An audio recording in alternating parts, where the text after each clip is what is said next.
Hello guys, good morning. This is Amol Khedkar. I welcome you to this video. So, as you might have recently heard, Vladimir Putin is now the president for life for Russia. So, this is a very important topic on the geopolitical landscape, and I really wanted to cover this and give my opinion about what exactly happened and why Putin is going to be the leader for life in Russia. So please don't forget to watch this video right till the end, and before we get started, please don't forget to subscribe to this channel because nobody else is going to give you detailed analysis of worldwide topics on a daily basis. Please don't forget to subscribe. Let's get started. This is an article from the NBC News which says Kremlin hails triumph as Russians clear way for Vladimir Putin to rule until 2036. This is a very important thing, and many people are saying that this election was rigged. And if you ask my honest opinion, I definitely think that this election was rigged. There's no doubt about that. Russia is very notorious for silencing dissent. So nothing new to see here. Putin has been silencing dissent in his country for a long time, and journalists get disappeared. Then many opposition political parties just get disbanded. So this is not something new. Russia has gone through something like this for years and years. I have made a video about how a Russian scientist, Arctic scientist, was spying for China. Go and watch that video, and you will understand how Russia has ambitions in the Arctic as well. And I also have a video about how what Russia will look like in 2030.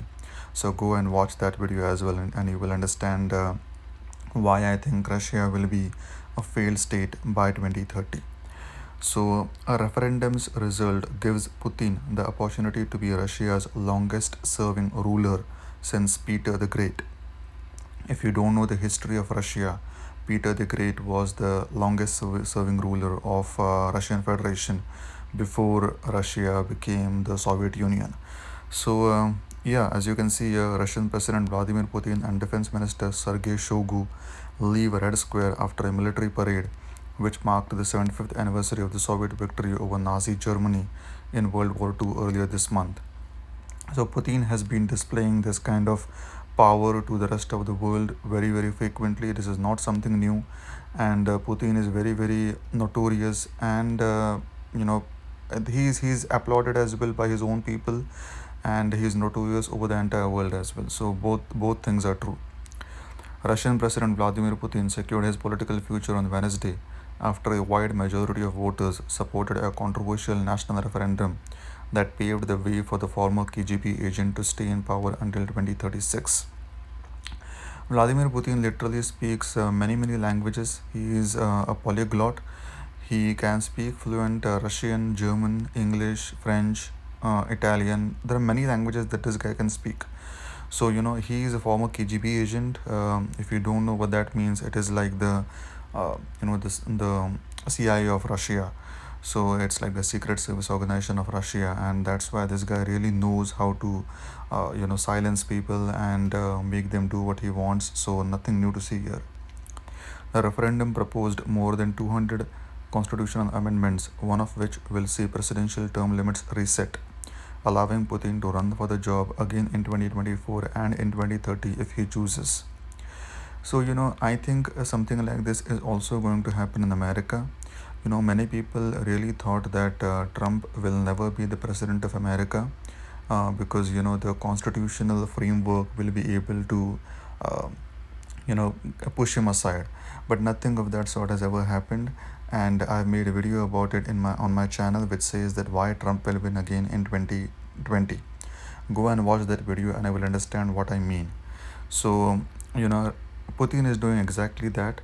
He is abolishing the constitutional limits, the term limits for the president, and he's saying that he can run again in 2024 and 2030. By run again, it just tells you that he's just going to win because obviously elections don't happen fair and square in Russia. That's just the plain fact.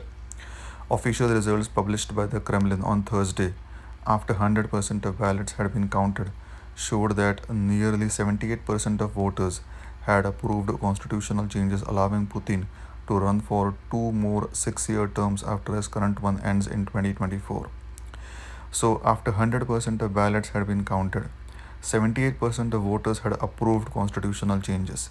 So this is just like so astonishing, and you don't know whether to laugh or cry on this. But yeah, I mean, the fear of Putin is so big in a country like Russia that people just don't want to go against him anyway. The result was hailed as a triumph by Dmitry Peskov, spokesman for Russian President Vladimir Putin and a senior figure inside the Kremlin. This was a triumphal referendum on confidence in President Putin, he said Thursday, adding that public enthusiasm for the ballot was a result of their engagement in formulating the amendments to the constitution.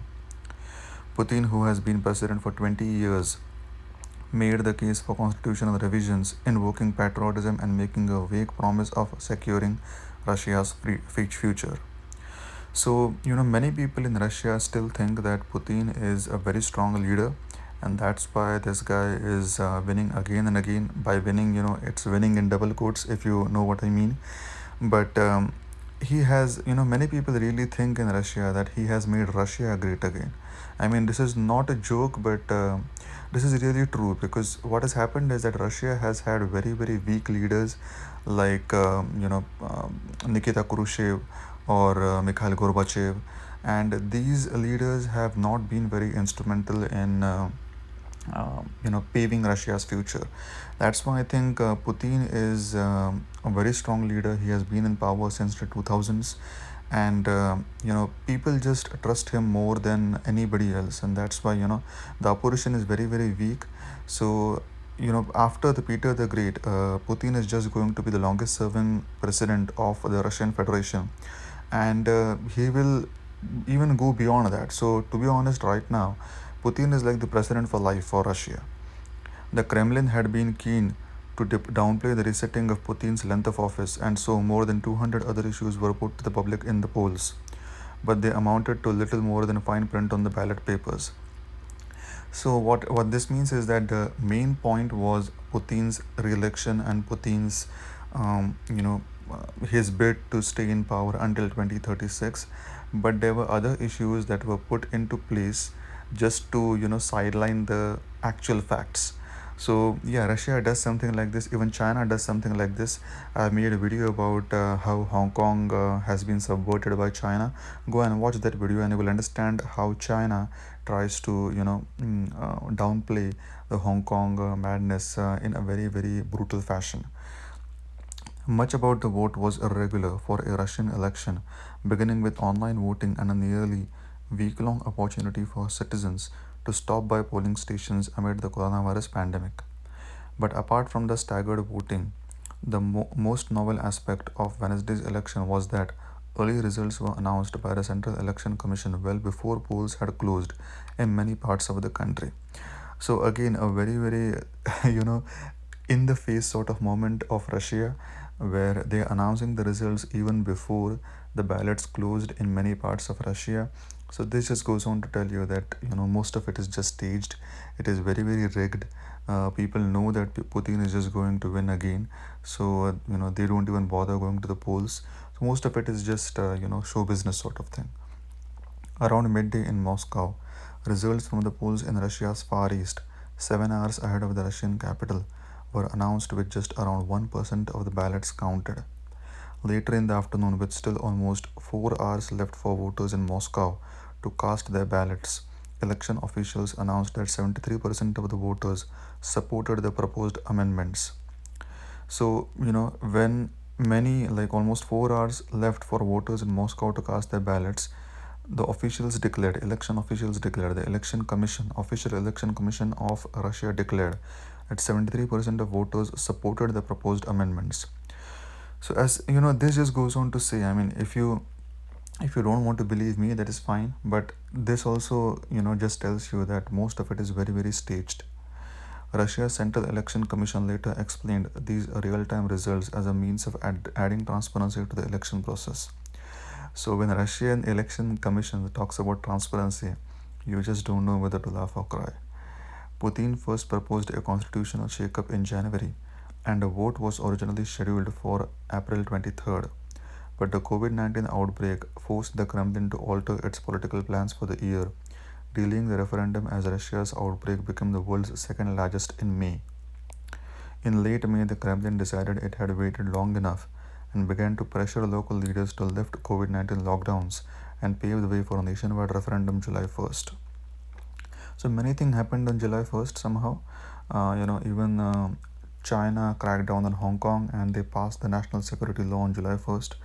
A referendum passed in Russia allowing Putin to rule until 2036. So, China and Russia are two very big powers on the world stage. I mean, you just cannot discount any of these countries because they're very, very big, they're very, very powerful. And right now, with the fragile state that America is in, both these powers are very important on the world stage. So, definitely, July 1st, 2020 will be remembered as a day when two major powers came to the forefront. So China right now does not care what America thinks about it. China has reached a point where it just doesn't care about America or other Western powers. It will just do whatever it wants, and Russia as well will do whatever it wants. Russia just does not care about any other country or any other power. The coronavirus has nonetheless continued to loom over the campaign for constitutional change. At polling stations in Moscow on Wednesday, voters were issued masks and gloves upon entry. However, Putin was not seen wearing either as he voted at the Russian Academy of Sciences. So you can see here Putin is voting and he's showing his passport at the Russian Academy of Sciences. So Putin is also like Trump. He does not believe in the masks or any other. That's a kind of diplomacy. So surely he's not going to wear a mask. Few doubted the amendments will pass, but in Russian elections, a more telling statistic is the voter turnout, which the Kremlin sees as backing up claims that voting outcomes are a legitimate expression of popular will. So, this is very, very debatable. Many critics are silenced in Russia on a daily basis. So, you just cannot say that, the voting is very, very fair. As a result, much effort was expended this year to get Russians out of their houses, where they are still being cautioned by some authorities to shelter from coronavirus and vote for the proposed amendments. The government has offered a raffle prizes. Now, this is also very unique for Russia. The government has offered raffle prizes. Just imagine this, ranging from hair dryers to new apartments for those who make their way to the polls. And in Moscow, the city's government also ran a contest called Million Prizes that promised to give away almost $145 million in vouchers exchangeable for a variety of goods. Only in Russia. Once again, the government has offered raffle prizes for anybody who goes out and votes for Putin, ranging from hair dryers. They're giving hair dryers to people to go out and vote for Putin, to new apartments. They are giving hair dryers to new apartments for those who make their way to the polls. And in Moscow, the city government, which is the municipal government of Moscow, also ran a contest called Million Prizes that promised to give away almost $145 million in vouchers exchangeable for a variety of goods. Really, very, very fascinating developments that are happening in Russia right now. In both Moscow and the city of Nizhny Novgorod, the authorities also experimented with online voting. According to the Central Election Commission, 93% of the 1 million citizens who registered for online voting cast their ballots. Putin's political opponents were quick to document irregularities. The opposition leader Alexei Navalny's movement Anti-Corruption Foundation published a video showing one polling station had taken it upon itself to submit ballots on behalf of a family that had never voted before. So this opposition is just for the namesake, to be honest with you, so that Putin can show the entire world that he is actually having an election. But yeah, opposition is just immaterial, to be very honest with you. Opposition just doesn't matter in the Russian election. There was also a small protest in Moscow on Wednesday night. A small protest in Moscow on Wednesday night, which really goes on to say that Russia just does not allow protest or dissent. At least Russia has a small protest in Moscow Wednesday night just to show that it's like a fair election. China just doesn't even allow that. So we are heading towards a very, very bleak sort of world because America is in a very, very deep decline at this point. I have a playlist on my channel which is titled as This is America. Go and watch that playlist and you will understand what I mean when I say that America is in a deep state of decline. and Russia and China are taking over the world, but both these countries are authoritarian. They don't allow any sort of opposition, and that's why the entire world will have to rally behind these two countries somehow. So in fact, if you ask me personally, America is a better country than Russia or China. Why I say that is because America at least has the illusion of freedom. Just look at the George Floyd protests, or many other protests that happen in America on a daily basis. People abuse Trump online on the internet on a daily basis, but nobody gets arrested for that. But you can definitely get arrested for in China or Russia for saying something bad about Xi Jinping or Vladimir Putin. It can definitely happen. So it's not a joke. So if I want to choose between America and Russia and China, I would definitely choose America any day, because America at least has the illusion of freedom. So the result does not set Putin's future in stone. It does pave the way for him to possibly hold on to power until 2036, giving him the opportunity to be Russia's longest serving ruler since Peter the Great. But he will have to run 2 more presidential campaigns, and if he chooses to do so, the question then will be how many people turn out to vote. So again, this just doesn't matter, because Putin has such a firm grip on Russia that this entire thing about campaigning for like the presidential election is all just for showing that Russia is holding fair elections. But the entire world knows that this is very, very staged. It's not something that many countries even believe that it is legitimate. So Putin has been consolidating power in Russia for a long, long time, and right now, as of July 1st, Putin is just going to stay in power until you and me become older, until 2036. So for 16 more years. If you don't know, Putin has been in power in Russia since 2000. So almost 20 years have already passed, and 16 more years, so almost 36 years, and he can even be beyond that.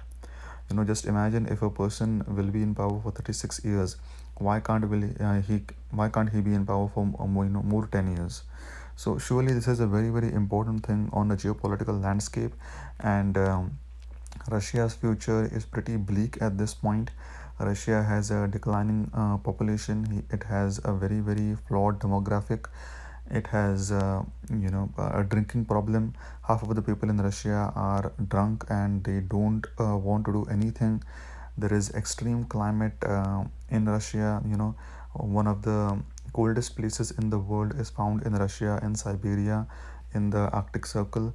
So yeah, Russia has many, many problems. Even if it is the largest country by land area in the world, uh, there are many, many problems that face Russia, and that's why I really urge you to go and watch my video about what Russia will look like in 2030 to understand why I think Russia will be in a deep state of decline by 2030. So I will stop talking here. If you liked my analysis of this article, please don't forget to like, comment, share, and subscribe to this channel for more videos like these. Thank you. Have a good day. Bye bye.